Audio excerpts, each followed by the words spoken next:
I read a lot. There were always contests at the library in the summer where, if you read 10 books, you got a little gold star. If you read 20, you got like 2.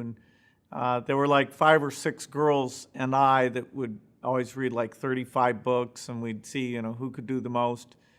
It was a broad set of things. Eventually, a fair bit of science fiction, because that intrigued me.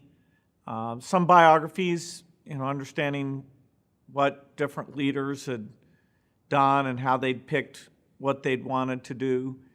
And so I'd say science fiction and biography were the categories that had the most impact.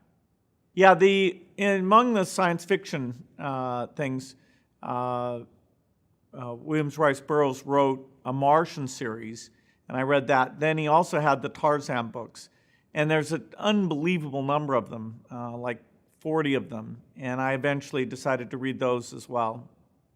I didn't actually read Catcher in the Rye until I was 13, and ever since then, I've said that's my favorite book. It's very clever.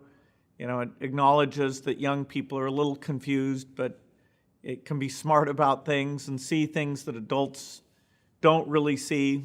So I've always loved it.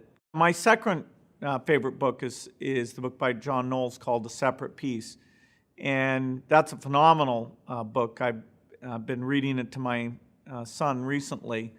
There's actually a movie made of it that's fairly good, but I'd say the book is incredibly good. That's 2 young boys growing up. One who is sort of intentionally trying to be good at things, and the other, Eugene, is just kind of naturally great at sports and has this wonderful energy, and they have this great friendship. And it happens to be at a time where the older boys are going off to war, and they're trying to figure out what does that mean to them.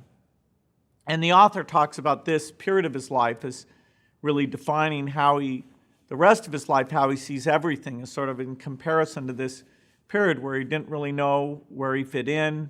He thought of himself as maybe too calculating. And the end of the book, which I won't spoil, is a bit of a tragedy with this friend of his.